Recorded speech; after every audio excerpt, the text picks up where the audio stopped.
قرآن میں اللہ نے کیا کہا ہے؟ وَجَعَلْنَا نَوْمَكُمْ سُبَاتًا. میں آپ کو ٹینشن ڈپریشن سے بچنے کی اصل چیز بتا رہا ہوں. قرآن کیا کہتا ہے؟ قرآن نے کافی چائے کا تذکرہ نہیں کیا. قرآن نے کیا کہا ہے؟ ہم نے رات بنائی لتسکنو تاکہ تمہیں کیا ملے؟ سکون. دماغ کو کیا ملے؟ فریش ہو جائے دماغ. سکون ملتا ہے تو فریش ہوتا ہے نا. لیکن وہ کون سی رات؟ وہ یہ والی راتیں نہیں ہیں جو آج ہماری راتیں گزر رہی ہیں. پوری رات موبائل پہ, پوری رات آپ فون پہ گپے مار رہے ہیں. اس رات کو اللہ نے سکون کے لیے نہیں بنایا. وہ رات بنائی ہے جس کے بارے میں قرآن کہتا ہے وَجَعَلْنَا نَوْمَكُمْ سُبَاتًا. 30ویں پارے کا پہلا رکوع. سب عربی میں کسے کہتے ہیں؟ کاٹنے کو. اللہ کہتے ہیں ہم نے تمہاری نیند کو کاٹنے کا ذریعہ بنایا. کینچی ہے یہ نیند. کیا مطلب کاٹنے کا؟ آپ کا جو اس دنیا سے کنیکشن ہے نا, جو تاریں گئی ہیں جہاں سے اس دنیا کے سگنل آپ کے دماغ میں آ رہے ہیں, نیند ان سگنل کو کیا کر دیتی ہے؟ اس تاروں کو کیا کر دیتی ہے؟ کاٹ دیتی ہے.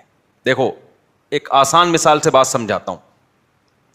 انسان کے جسم کے ہر پارٹ کو آرام چاہیے کہ نہیں چاہیے؟ بولو. آرام کسے کہتے ہیں؟ آپ کی باڈی کا جو پارٹ کسی کام میں مشغول ہو تو کچھ وقت کے لیے اس سے وہ کام چھڑا دیا جائے, اس کو ریسٹ کہتے ہیں. اٹ از کالڈ, بولو نا, ریسٹ. مثال کے طور پہ میں بول رہا ہوں, اب میرے گلے کا کام ہے بولنا. بولتے اگر میں کبھی خاموش ہی نہ ہوں تو مجھے گلے کو آرام دینے کے لیے کچھ وقت کے لیے کیا کرنا پڑے گا؟ خاموش رہنا پڑے گا. ایسا ہی ہے نا. تو گلے سے کام تھا بولنا, اس کا ریسٹ کیا ہے؟ اس سے بولنا آپ چھڑوا دیں تو کچھ وقت کے لیے سکون میں آ جائے گا, وہ دوبارہ بولنے کے قابل ہو جائے گا. کان کا کام کیا ہے؟ سننا. ہر وقت سنتے آدمی کہتا ہے بند کر یار, اس کو تھک جاتا ہے نا کان, یار تھوڑی دیر سکون کا ماحول چاہیے, کچھ نہیں سننا ہم نے. ٹانگوں کا کام کیا ہے؟ ابے بولو نا, چلنا. چلتے ایک وقت آتا ہے آپ کہتے ہیں یار بیٹھ جاؤ یار, کچھ دیر ریسٹ کر لو, لیٹ جاؤ, کچھ آرام دے دو. تو ٹانگوں سے چلنا چھڑوا دینا یہ ٹانگوں کا ریسٹ ہے. ایسے ہے یا نہیں ہے؟ جم میں آپ جاتے ہو, وزن اٹھا رہے ہو, 3 سیٹ لگا لیے, 4 سیٹ لگا لیے, اب نہیں اٹھا جا رہا تو آپ کا ٹرینر آپ کو کیا کہے گا؟ بھائی اب بازو کو تھوڑی دیر کیا دے دے؟ ریسٹ دے دے. جو کام میں مشغول تھا اس سے وہ کام چھڑوا دے. اب دیکھو یہ سارے کام جو ہماری باڈی کر رہی ہوتی ہے, ان کو چھوڑنے کا آرڈر دماغ دیتا ہے. دماغ کہتا ہے چلنا بند کر دو, دماغ کہتا ہے سننا بند کر دو, دماغ کہتا ہے بولنا بند کر دو. دماغ کا اپنا کام کیا ہے؟ دماغ کا ریسٹ کیسے ہوگا؟ دماغ کا کام ہے سوچنا. کیا خیال ہے بھائی؟ اگر آپ لوگ سوچ رہے ہو تو سمجھ میں آئے گا کہ دماغ کا کیا کام ہے؟ سوچنا. مجھے آپ بتاؤ دنیا میں کوئی مائی کا لال ایسا پیدا ہوا ہے جو دماغ کو کہہ کے سوچنا بند کر دے؟ دماغ کو آرڈر کون دے گا؟ ہائے ہائے ہائے, آپ چل رہے ہو, ٹانگوں کو کون آرڈر دے گا کہ رک جاؤ؟ اتنا تو میرا خیال ہے جنرل نالج کا سوال ہے, یہ تو کوئی معاشرتی علوم کا سوال نہیں پوچھا میں نے. ٹانگوں کو کون آرڈر دیتا ہے کہ رک جاؤ؟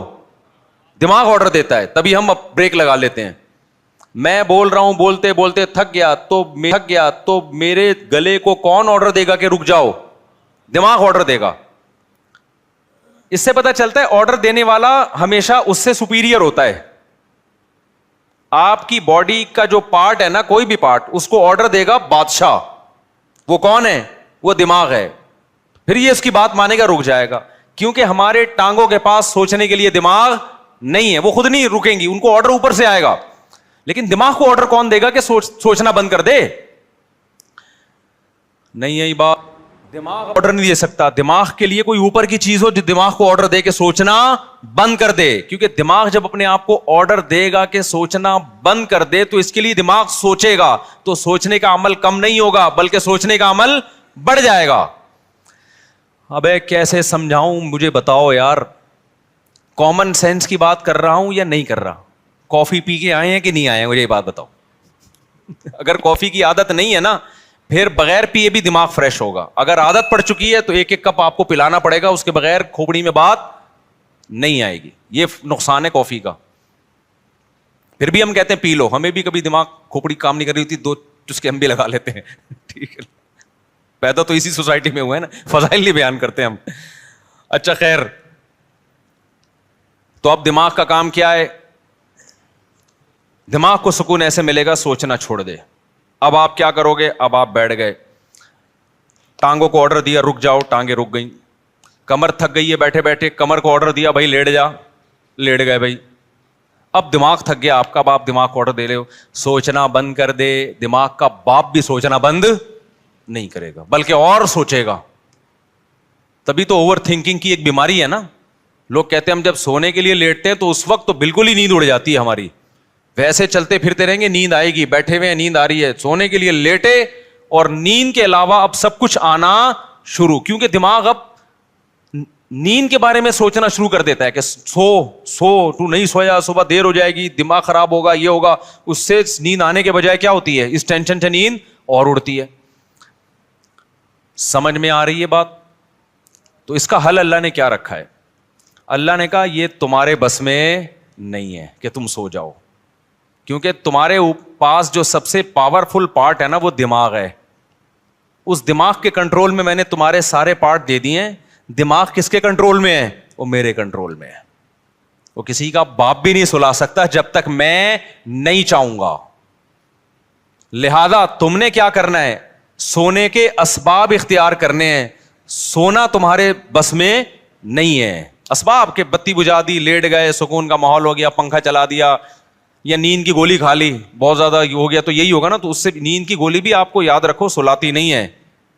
وہ کیا کرتی ہے؟ آپ کے جو پٹھے ہیں ان کو ریلیکس کر دے گی, خیالات کو مجتمع کر دے گی. نیند ڈاکٹر کہتے ہیں کہ نیند خود سے آتی ہے انسان کو, کوئی دوا نہیں لاتی نیند. دوا یہی ہے کہ وہ اسباب پیدا کر دیتی ہے, اس کے سکون کے اسباب پیدا کر دیتی ہے. لیکن دوا ڈائریکٹ نیند لانے والی اب تک کوئی دوا میری معلومات کے مطابق ایجاد نہیں ہوئی, جو ڈاکٹر کہتے ہیں. تو اب کیا ہوتا ہے؟ اب اللہ تعالیٰ بیچ میں آتے ہیں. اللہ تعالیٰ کہتے ہیں وَجَعَلْنَا نَوْمَكُمْ سُبَاتًا, تم اسباب اختیار کرتے ہو, لیٹ جاتے ہو. ہم کیا کرتے ہیں؟ تمہاری نیند, ایک کینچی لے کر آتے ہیں ہم, کیونکہ ہم جو سوچنا بند نہیں کر رہے نا, وجہ اس کی کہ ہمارے دماغ کا اس دنیا سے کنیکشن ہے. یہ کنیکشن جب تک ختم نہیں ہوگا اس وقت تک آپ سوچنا بند نہیں کر سکتے. آپ جب سونے کے لیے لیٹے, دن بھر کے خیالات ہیں, ابے یہ آیا تھا, یہ ہوا تھا, دوسری آیا تھا, یہ ہوا تھا, دوسری شادی, تیسری شادی, میرے بیان کسی نے سنے ہو, ٹھیک ہے نا, شادی نہیں ہو رہی, یہ ہو گئی ہے تو مصیبت. میرے جس نے بھی بیان سنے ٹینشن میں, وہ بھی ٹینشن میں جس کی نہیں ہو رہی, اور جس کی ہو گئی ہے وہ اس سے بڑی ٹینشن میں کہ یار یہ میں کیا کر بیٹھا ہوں. تو ٹینشنوں میں اور یہ اور وغیرہ وغیرہ 20 قسم کے آپ نکالتے چلے جاؤ دماغ سے. نہیں, اللہ کہتے ہیں میری قدرت کام کرتی ہے. میں کیا کرتا ہوں, اس کے جو لنک ہے نا, جتنے جہاں سے لیڈ آ رہی ہے اس کو, یہ دنیا سے آ رہی ہے نا, یہاں سے اس کے دماغ کا میں کنیکشن کیا کر دیتا ہوں, ساری تاریں, پاور ہی ختم ہو گئی. ارے میرے بھائی, بچہ کمپیوٹر پہ بیٹھا ہو, ہل کے نہ دے رہا ہو, پولیس بلا لی, بیٹا ہٹ جا یہاں سے, نہیں ہل رہا ہو, تو آخری حل آپ کے پاس کیا ہے؟ وہاں سے پاور کھینچ دو, پاور ہی نکال دو, ایسی کی تار ہی کاٹ دو بیچ میں سے. اب چلے گا؟ اب پہیہ لگا کے تو چلے گا, ویسے نہیں چلے گا کمپیوٹر. تو اللہ میاں بھی کہتے ہیں وَجَعَلْنَا نَوْمَكُمْ سُبَاتًا, ہم نے تمہاری نیند کو دماغ اور اس دنیا کے کنیکشن کا کاٹنے والا, یہ نیند ایک کینچی ہے جو کیا کرتی ہے؟ تمہارے دماغ کا اس دنیا سے کنیکشن ختم.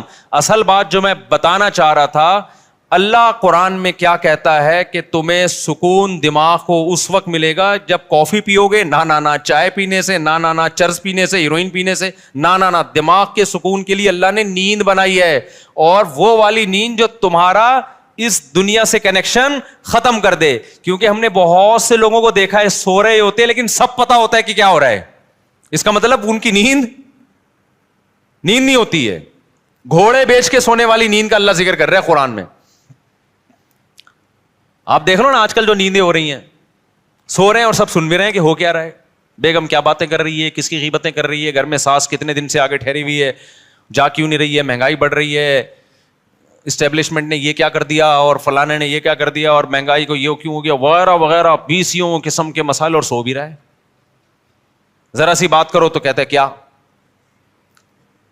اچھا سوتے سوتے بتا رہا ہوتا ہے چپ ہو جاؤ میں سو رہا ہوں. ابے تجھے پتا کیسے چلا اگر تو سو رہا ہے بھائی. کہتا ہے چپ ہو جاؤ میں کیا کر رہا ہوں، سو رہا ہوں. میں ایک دفعہ سو رہا تھا، گھر والوں نے مجھے اٹھایا کہ دروازے پہ کوئی ہے، تو میں نے کہا مجھے اٹھایا کیوں، کیا نیند خراب نہ ہو جائے نا. میں نے کہا نیند تو ہو گئی خراب، نیند تو ہو گئی خراب. تو گھوڑے بیچ کے سونا، غرق ہو کے سونا، بے ہوش ہو کے سونا، یہ والا سونا کون سا سونا ہے جس کو اللہ نعمت قرار دے رہا ہے اور جو دماغی سکون کا ذریعہ ہے. آج کل یہ والا سونا مارکیٹ سے شارٹ. کیوں شارٹ ہے؟ اس میں ہمارے اپنے گناہ بھی ہیں. اب یہ میرا ٹاپک نہیں ہے لیکن غصے پر کچھ 2 ہفتے سے بیان چل رہا تھا نا، تو اس کو بھی لگا دیتا ہوں اسی کے ساتھ. میں نے بتایا تھا نا آج کل جو ہر آدمی توے پہ بیٹھا ہوتا ہے نا غصے میں، اس کی ایک بہت بڑی وجہ کیا ہے؟ نیند پوری نہ ہونا. لوگ کہتے ہیں ہم تو 7-7 گھنٹے سو رہے ہیں. بھائی آپ سو تھوڑی رہے ہیں، 7-7 گھنٹے آپ سونے کی کوشش میں لگے ہوئے ہیں. اس میں کبھی دیکھو 3 کیفیتیں ہوتی ہیں. ایک انسان اس دنیا میں ہوتا ہے اور ایک بالکل قبر میں ہوتا ہے موت کے بعد. ایک بیچ کی کیفیت بھی ہوتی ہے، کچھ برزخ کی چیزیں دیکھ رہا ہوتا ہے اور کچھ اس دنیا کی چیزیں. قرآن سے پتہ چلتا ہے یہ ایک بیچ کی کیفیت ہوتی ہے جس میں کچھ یہاں کچھ وہاں. بالکل نیند میں بھی ایسا ہی ہے. اللہ نے نیند کو موت سے تشبیہ دی ہے. نیند میں بھی ایسا ہی ہے، یا تو آپ پورے جاگے ہوئے ہیں جیسے بھی بیٹھے ہوئے ہیں، یا آپ پورے سو رہے ہوتے ہیں. آپ کا اس دنیا سے کوئی رابطہ نہیں ہوتا، کچھ پتہ ہی نہیں ہوتا کون رو رہا ہے کون ہنس رہا ہے، سردی ہے گرمی ہے خزاں ہے طوفان آ رہا ہے نہیں آ رہا. اور ایک بیچ کی کیفیت ہوتی ہے جس میں آدھے خواب بھی دیکھ رہے ہیں اور آدھے جاگ بھی رہے ہیں.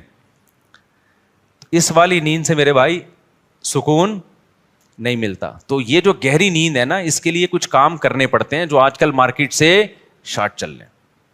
اور شریعت پہ عمل کر نہیں سکتے جب تک گہری نیند لیتے نہیں ہو، کیونکہ اسلام میں اخلاق کی بہت زیادہ ویلیو ہے. نبی صلی اللہ علیہ وسلم نے فرمایا انسان اچھے اخلاق کے ذریعے تہجد پڑھنے والے اور کثرت سے روزے رکھنے والوں کے مقام تک پہنچ سکتا ہے.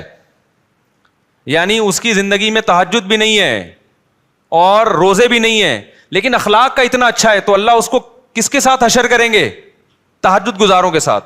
اور حدیث میں آتا ہے کہ ایک تہجد گزار اور کثرت سے روزے رکھنے والا برے اخلاق کے ذریعے جہنم کا ایندھن بن سکتا ہے. حدیث کا مفہوم ہے.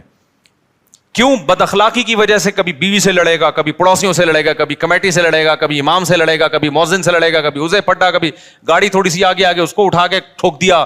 ٹھیک ہے نا؟ تو ساری نیکیاں اس کی کیا ہو رہی ہیں؟ ضائع. کیونکہ ہمیں حدیث سے پتا چلتا ہے کہ جو شخص لوگوں پہ ظلم کرتا ہے قیامت کے دن اللہ بدلہ ایسے لیں گے کہ اس کی نیکیاں اٹھا کے اس کے پلڑے میں ڈالنا شروع کریں گے. حتیٰ کہ ایک گالی بھی ناحق دی نا کسی کو تو اس کے بدلے میں بھی اس کی نیکی کہاں جا رہی ہے؟ وہاں جا رہی ہے. اور جب اس کی نیکیاں ختم ہو جائیں گی تو اللہ پھر کیا کریں گے؟ جس نے ظلم کیا ہوگا بد اخلاقی کی ہوگی اس کے گناہ اس کو دینا شروع کر دیں گے. میں سمجھا پا رہا ہوں اپنی بات؟ تو اس سے پتہ چلتا ہے بد اخلاقی، بدتمیزی، ہر وقت جلے کٹے رہنا، نیگیٹو سوچ رکھنا، یہ چیزیں اچھے اعمال کے باوجود انسان کو جہنم کا ایندھن بنا دیتی ہیں. اور خوش اخلاقی کے لیے جو میڈیکلی جو ہمارے لیے سب سے زیادہ امپورٹنٹ چیز ہے وہ کیا ہے؟ وہ گہری نیند. تو یہ ہمارے مذہب کا حصہ ہوئی کہ نہیں ہوئی ہے؟ اتنی زیادہ حدیث میں اہمیت ہے نیند کی کہ ایک صحابی آئے، انہوں نے عرض کیا کہ یا رسول اللہ میں ساری رات تہجد پڑھوں گا کیونکہ اللہ نے آپ کی تو ساری خطائیں معاف کر دی ہیں، آپ تو رات کو آرام بھی کرتے ہیں، میں ساری رات تہجد پڑھوں گا، سوؤں گا نہیں. آپ نے فرمایا مر رغب عن سنتی فلیس منی، جو میرے طریقے سے اعراض کرے گا وہ مجھ میں سے نہیں ہے، کیونکہ اصلی و ارقد، میں تو نماز بھی پڑھتا ہوں اور آرام بھی کرتا ہوں. نبی کو معلوم تھا یہ ساری رات تہجد پڑھیں گے نیند پوری نہیں ہوگی، تو پھر آگے نتیجہ کیا نکلے گا؟ آگے نتیجہ یہ نکلے گا کہ وہ تہجد بد اخلاقی کے ذریعے ضائع کریں گے. یہ سمجھتے ہو بات کو؟ تو میں جو نیند اتنا کر رہا ہوں نا، کوئی میڈیکل سائنس کا شعبہ ہی، لیکن میں اس کو اس لیے بیان کر رہا ہوں کہ اس کا مذہب سے بھائی بہت گہرا تعلق ہے. اصلی و ارقد حدیث میں آتا ہے میں تو نماز بھی پڑھتا ہوں اور آرام بھی کرتا ہوں. تم کون ہو بھائی جو نماز ہی پڑھتے رہتے ہو, آرام نہیں کرو گے رات کو؟ اور ہمارے نبی صلی اللہ علیہ وسلم کی نیند گہری تھی, اتنی گہری تھی کہ آپ صلی اللہ علیہ وسلم کے ہلکے سے خراٹے کی آواز بھی آتی تھی. جب انسان بہت تھک کے سوتا ہے اور گہری نیند سوتا ہے تو جن کو خراٹوں کی بیماری نہیں بھی ہے ان کے ہلکا ہلکا تیز سانس کی آواز آتی ہے. تو ہمارے نبی صلی اللہ علیہ وسلم بھی جب سوتے تھے, آرام کرتے تھے, تو آپ سے معمولی خراٹوں کی آواز آیا کرتی تھی. یہ اس کی علامت تھی کہ آپ صلی اللہ علیہ وسلم کی نیند ہلکی نہیں تھی بلکہ گہری نیند تھی. سمجھتا نہیں ہے نا بات کو. اب گہری نیند کے لیے پھر وہ ٹپس ہیں, وہ ڈاکٹروں سے پوچھیں. آپ اس ڈاکٹر سے پوچھیں وہ خود سو رہا ہو ٹائم پہ, کیونکہ ڈاکٹر خود 3-4 بجے کلینک بند کر کے آ رہے ہوتے ہیں. سمجھ رہے ہو نا؟ تو لیکن اس میں چند چیزیں, ورزش کرے انسان, یہ چائے کافی وافی ان چیزوں سے اپنے آپ کو اس عذاب سے جان چھڑائے. اور بہت ہی کچھ شوق ہے تو چائے پی لو, وہ بھی دن میں 2 کپ بہت زیادہ ہے, لیکن ثواب سمجھ کے وہ بھی نہ کرو. اور رات کو انسان جلدی سے رات کو موبائل بند کر کے رکھ دے لاکر میں. موبائل جو ہے نا یہ رات کو دیکھو ہی نہیں, یہ بہت بڑی تباہی ہے. سو جاؤ رات کو, صبح 2 بجے 3 بجے اڑ جاؤ, اس کے بعد نماز پڑھو, تلاوت کرو, اللہ سے دعا مانگو, پھر موبائل دیکھ لو بیٹھ کے. بھائی کوئی مفید چیز اگر آپ نے دیکھنی ہے, کوئی جنرل نالج کی چیز دیکھنی ہے, کسی کا ولاگ دیکھنا ہے کہ میں بیت الخلاء میں بیٹھا ہوا ہوں کیسا لگ رہا ہوں, ٹھیک ہے نا, اس طرح بھی ولاگ بھی ایسے آ رہے ہیں کہ بس جو اٹرم پٹرم اٹھا کے ڈال دو. بس میں جا رہا ہوں, میں نانی کے جا رہا ہوں, میں خالہ کے جا رہا ہوں, میں پپو کے جا رہا ہوں. تو جا رہا ہے بھائی, تو ساری دنیا جاتی ہے, تو پہلی دفعہ تھوڑی جا رہا ہے. چلو کوئی دوسرے ملک میں جا کے ولاگ بنا رہا ہے, آپ نے وہ ملک دیکھا نہیں ہے, تو آپ کا یار بغیر ٹکٹ ویزے کے کنٹری دیکھنے کو مل رہا ہے, پھر بھی سمجھ میں آتا ہے. لیکن ایسے ولاگرز آ رہے ہیں, ان پہ تو مجھے تعجب اس لیے نہیں ہوتا کہ ان کو پیسہ مل رہا ہے نا, تعجب تو آپ پہ ہوتا ہے کہ یار آپ کے پاس اتنا ٹائم کہاں سے آ گیا. اور یہ بھی ایک بڑی بےغیرتی کی بات ہے, جس کا ولاگنگ کا چینل نہیں چل رہا نا, اپنی خوبصورت بیوی کو ادھورے لباس میں وہ لے آتا ہے. یار دیکھو, غیرت پہلے ہے, پیسہ بولو بعد میں. میں نہیں کہہ رہا کہ جو بھی عورت کو لے کر آ رہا ہے وہ گندی سوچ کا ہے, بری سوچ کا ہے, میں کسی پہ الزام نہیں لگا رہا, لیکن آپ کی بیوی اٹریکٹیو ہے, خوبصورت ہے, جوان ہے, اور ادھورے کپڑے میں آپ اس کو لا رہے ہیں, تو اس میں تو میرا خیال ہے کوئی دو رائے نہیں ہو سکتی کہ آپ کی نیت کیا ہے. یہ ایسے لوگ ہیں, اگر یہ بیگم کو نکال دیں تو ان کے چینل دھڑام سے نیچے. اور یہ ٹھرکی عوام, انٹرنیٹ پر اتنا فحش مواد پڑا ہوا ہے, اس کو دیکھنے کے بجائے کہیں بھی ان کو کوئی چاہیے کہ اپنی بیگم کے ساتھ آ رہا ہو. بھائی وہ جو مواد ٹھرکیوں کے لیے رکھا ہے وہ بھی غلط ہے, لیکن جب اتنا ہے تو پھر چل کیسے رہے ہیں یہ ٹھرکی چیزیں. اس سے پتہ چلتا ہے کہ قوم کی ٹھرک اتنے عروج پہ پہنچی ہوئی ہے کہ سب کچھ دیکھنے کے بعد بھی جب ان کو پتہ چلتا ہے فلاں کی بیوی آئی ہوئی ہے, دیکھو اس کو لازمی, یہ ٹھرک کی سپرلیٹو ڈگری ہے. بھائی مسئلہ یہ ہے نا کہ نہیں چل رہا تو اپنی بیگم, خوبصورت سی بیگم ادھورے کپڑوں میں لے آئی, تو سوال پیدا ہوتا ہے بھائی جس نے ادھورے کپڑوں میں عورت دیکھنی ہے وہ فلمیں دیکھ لے گا جا کے, وہ ناچ گانے والی عورتیں دیکھ لے گا, تو وہ آپ کی بیگم کو کیوں دیکھے گا؟ لیکن نہیں, وہ بھی دیکھے گا. تو یہ ٹھرک, آپ یو کے سے آئے, آپ کو یہاں کا اندازہ ابھی نہیں ہے. یہ لندن چھوڑ کے پاکستان آ گئے, کہنے بہت اچھا ملک ہے, یقیناً بہت اچھا ملک ہے بھائی, ان لوگوں سے ہم پھر بھی بہت اچھے ہیں. ان میں یہ چھچور پنا اس لیے نہیں ہے کہ وہ اس سے بڑی چیزوں کے عادی ہو چکے ہیں. ہمارے یہاں کے نائٹ کلب ولب نہیں ہے, تو یہ بیچارے کسی کی بیوی ادھورے کپڑوں میں دیکھ کے تھوڑا سا کیا ہو جاتے ہیں, خوش ہو جاتے ہیں. ان سے آپ کمپیئر نہیں کر سکتے, کیونکہ یہ نا بہت سے لوگ کہتے ہیں پاکستان میں فحش فلمیں سب سے زیادہ دیکھی جاتی ہیں. غلط ہے, نہیں دیکھنا چاہیے, لیکن اس کا یہ مطلب نہیں کہ وہ ہم سے اچھے ہیں. بناتے کون ہیں یہ فلمیں؟ وہ لوگ بناتے ہیں, تو بنانے والا زیادہ برا ہے, سمجھ رہے ہو؟ جس میں جو بالکل ہی حیا لیس ہو جائے گا وہ بنائے گا. پاکستانی کم از کم اس سے تو کم ٹھرکی ہے نا, بنا تو نہیں رہا اتنی, پھر بھی دیکھنا چھوڑ دو. ایسا نہ ہو کہ آپ بولیں گے چلو دیکھنے کی وہ پرمیشن, دیکھنا بھی غلط ہے, لیکن اس سے آپ جو دوسری قوموں سے کمپیئر کرتے ہیں نا پاکستانی کو کہ یہ بڑے ٹھرکی ہیں, ایسا بالکل بھی نہیں ہے. ان لوگوں سے وہ ٹھرک کی بہت اوپر لیول پہ پہنچے ہوئے ہیں. وہ یہ بد نظری جیسی چھچور پنے کو ٹائم ویسٹنگ سمجھتے ہیں, ٹھیک ہے نا. یہ پاکستان کے غریبوں کے کام ہے یہ کام. خیر, تو جلدی سے میں بات کو سمیٹوں, کہاں سے کہاں چلی گئی. تو میں یہ کہہ رہا تھا یہ تھوڑا سا کنٹرول کر لیں سونے وونے کو, تاکہ اوپر کی سیٹنگ کیا ہو جائے, سیٹ ہو جائے اور یہ طلاقیں بھی کم ہو ہماری سوسائٹی میں, اور یہ مار دھاڑ کے واقعات بھی کم ہو, اور یہ جو یونیورسٹیوں میں ڈرگس چل رہا ہے, چرس, آئس, یہ سب چیزیں سکون کے لیے لے رہے ہیں لوگ, لیکن اس سے سکون آنے کے بجائے تباہ اور برباد ہو رہا ہے. دیکھو مذہب خدا کی قسم بہت بڑی نعمت ہے. مذہب آپ کے پاس آپشن چھوڑ دیتا ہے سوچنے کا. شرابی شراب کیوں پیتا ہے, وہ کہتے ہیں اس میں کیا خرابی ہے, وہ بحث کرے گا, کچھ لوگ بتائیں گے کہ یہ فائدہ مند چیز ہے, کچھ کہیں گے نقصان دہ چیز ہے, تو وہ اپنی دماغ استعمال کر کے پلس مائنس کر کے ایک فیصلہ کر کے کچھ چھوڑ دیں گے, کچھ پینا شروع کر دیں گے. جو پینا شروع کرتے ہیں سوسائٹی کو کتنا نقصان ہوتا ہے. مذہبی آدمی کے پاس یہ آپشن ہے ہی نہیں, اس کے پاس 2 اور 2 4 کی طرح ہے کہ انما الخمر والمیسر والانصاب والازلام, اے ایمان والو شراب اور جوا کیا ہے, حرام ہے. بس جب حرام ہو گئی تو اب ہمارے پاس آپشن ہی نہیں ہے نا سوچنے کا کہ یہ صحیح ہے کہ غلط ہے. بس غلط ہے, جب اللہ نے کیا دیا غلط ہے تو کیا ہے, غلط ہے یہ. اب دیکھو جو لبرل طبقہ ہے ان میں پردہ ختم ہوتا جا رہا ہے.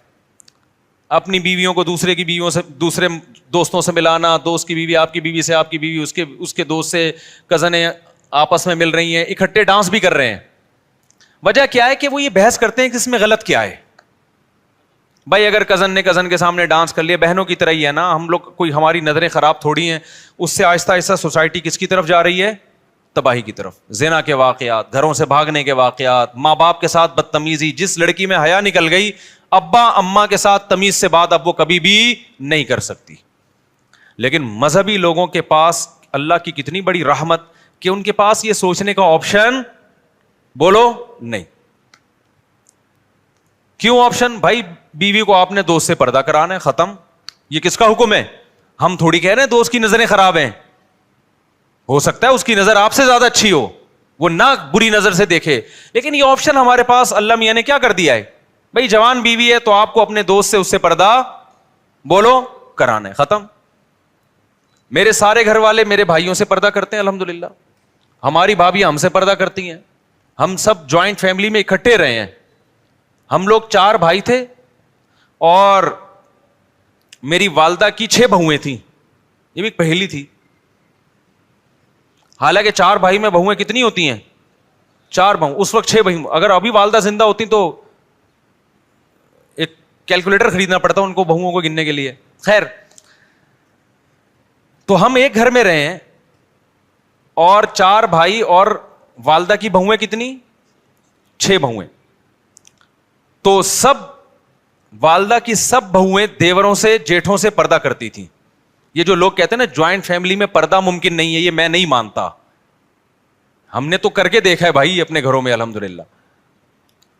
لیکن ہم نے دیکھا ہے کہ بہت سی لڑکیاں جب دیور سے یا جیٹ سے پردہ کرتی ہیں تو بڑا مسئلہ گھر میں یہ کھڑا ہوتا ہے کہ دیور یا جیٹ کہتا ہے کہ کیا میں تمہیں برا آدمی نظر آتا ہوں جو مجھ سے پردہ کر کے بیٹھ گئی ہو.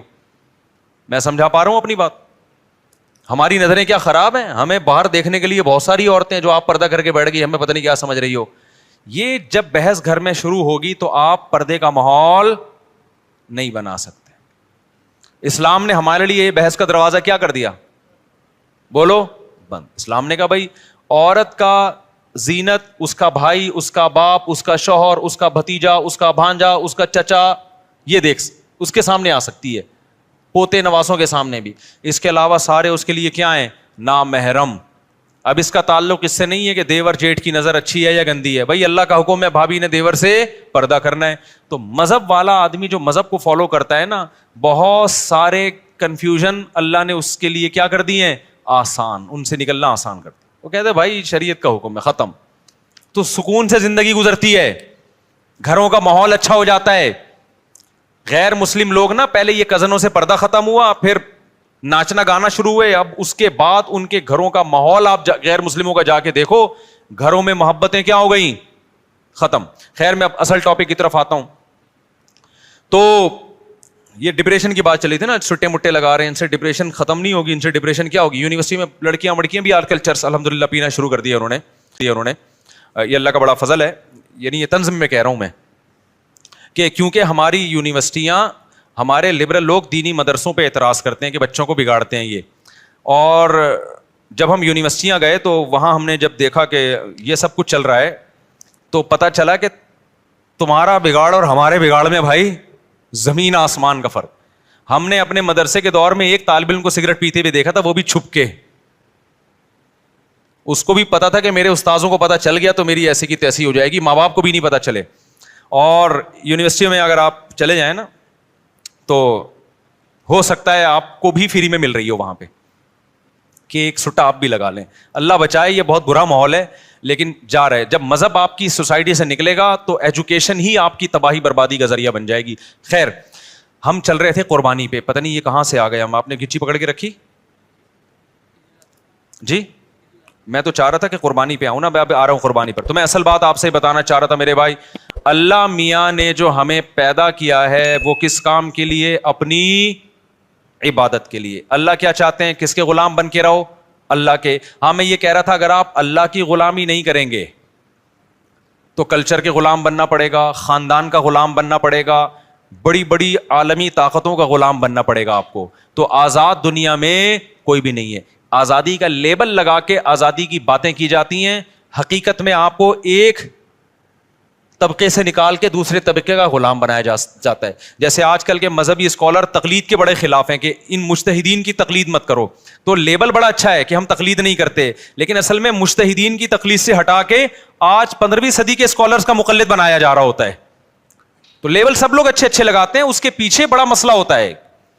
وہ لگا رہے ہوتے ہیں اپنا فالوور بنا رہے ہوتے ہیں آپ کو کہ ہم جو قرآن و حدیث کی تشریح کریں نا وہ پہنانا آسان ہو جائے, ہم قرآن و سنت کے نام پہ جو بھی پہنا دیں یہ پہن لے. تو جب تک یہ ابو حنیفہ سے نہیں ہٹے گا ہمارا پہناوا پہنے گا نہیں. یہ سمجھ میں آ رہی ہے بات؟ تو لیبل میرے بھائی سب کے پاس کیا ہیں؟ بڑے بڑے خاندانی قسم کے لیبل ہیں. تو پھر دیکھو کچھ بھی پہنا دیتے ہیں قرآن و سنت کے نام پہ, اور لوگوں کے پاس علم نہیں ہوتا تو وہ پہن کے گھوم رہے ہوتے ہیں. الحمد. تو اب جو بات چل رہی تھی وہ یہ چل رہی تھی کہ اللہ میاں چاہتے ہیں کس کے غلام بن کے رہو. وہ میں خاتون کا واقعہ بتا رہا تھا نا کہ خلا لے لیا, کورٹ نے فوراً کھڑاک سے خلا پکڑا دیا, بچے باپ سے محروم. اب جب بچیاں جوان ہوئی ہیں تو اب وہ در بدر کی ٹھوکریں کھا رہی ہیں. زندگی کس کی تباہ ہوئی ہے اس خلا کے نتیجے میں؟ مرد کی نہیں, عورت کی تباہ ہوئی ہے. مرد کی صحت پہ کوئی زیادہ فرق نہیں پڑتا. تو اللہ میاں کا جو قانون ہے نا وہ عورت کے فائدے میں ہے. عورت جذباتی ہوتی ہے, وہ تھوڑے سے غم برداشت نہیں ہوتے, طلاقیں لے لے کے ادھر ادھر جانا. اگر وہ وفا کر لیتی, کچھ مرد کی کڑوی کسیلی برداشت کر لے تو عیاشی کس نے کرنی ہے؟ پھر اس عورت نہیں کرنی ہے. لیکن یہ کہ ہمارے یہاں نہیں سپورٹ کیا جاتا, بس عورت کے حقوق عورت کے حقوق, اس کا جو تباہی ہوتی ہے نظر آ رہی ہے سامنے. تو اللہ میاں کیا چاہتے ہیں میرے بھائی؟ الحمد سے لے کے والناس تک پتہ چلتا ہے کہ کس کے غلام بن کے رہو؟ بولو اللہ کے. اب اسلام چاہتا ہے کہ آپ اللہ کی غلامی کریں, تو اللہ کہتے ہیں غلامی کا زبانی دعویٰ قبول نہیں ہے, پریکٹیکل کر کے دکھاؤ, پریکٹیکلی یہ شو کرو کہ میں کس کا غلام ہوں. بولو اللہ کا. اب اس کے لیے اللہ نے 2 طرح کے حکام دیے ہیں ہمیں. ایک حکام تو وہ ہیں جن کی کوئی لاجک بنتی ہے, جن کو ساری دنیا کہتی ہے ویل ڈن, بہت اچھا کام مسلمان کرتے ہیں. مثال کے طور پر مسلمان زکوٰۃ دیتے ہیں, اس سے غریبوں کو فائدہ ہوتا ہے. ساری دنیا کیا کہتی ہے؟ اسلام کا یہ برا حکم ہے یا اچھا حکم ہے؟ بولو نا, اچھا حکم ہے بھائی. مالداروں کی زکوٰۃ نکلتی ہے, جاتی کہاں ہے؟ غریبوں کے پاس. ہم زکوٰۃ دیتے ہیں کس کو خوش کرنے کے لیے؟ اللہ کو خوش کرنے کے لیے. اللہ میاں نے ہمیں حکم دیا صدقہ فطر کا, عید سے پہلے صدقہ فطر نکالو. دنیا میں کسی غیر مسلم کو اس پہ کوئی اعتراض ہے؟ بولو نا, کوئی اعتراض نہیں ہے. دینا پڑے گا ہمیں, غریبوں کو فائدہ ہوتا ہے. ہم اللہ کی غلامی بھی شو کر رہے ہوتے ہیں کہ اللہ کے آرڈر پہ ہم دے رہے ہیں. تبھی تو ہندو تھوڑی دیتے ہیں عید الفطر میں, عیسائی دیتے ہیں عید الفطر میں, مسلمان دیتے ہیں. یہ شو کرنے کے لیے کہ ہم کس کے بندے ہیں؟ اللہ کے. اللہ نے ہمیں حکم دیا کہ عید کی خوشیوں میں غریبوں کو شریک کرنے کے لیے کیا دو؟ صدقہ فطر. اور اللہ نے کہا جس کے جتنے زیادہ بچے ہیں وہ اتنا زیادہ صدقہ فطر دے. حیرت کی بات ہے یار. یا اللہ فیملی پلاننگ والے کہہ رہے ہیں کہ بچہ آنے سے غربت مہنگائی میں اضافہ ہوا ہے, تو جس کے زیادہ بچے ہوں اس پہ تو کم ٹیکس ہونا چاہیے نا. ابے یار کیا کریں, کیسے سمجھائیں بھائی؟ اس کے آنے سے تو مہنگائی بڑھی ہے, باپ کی جیب پہ بوجھ آیا ہے. تو اسلام کہہ رہے جتنے بچے ہوں گے صدقہ فطر اتنا ہی زیادہ ہوگا. کیوں؟ اسلام کہہ رہے سورس آف انکم تمہاری زیادہ ہے کیونکہ تمہارے بچے زیادہ ہیں.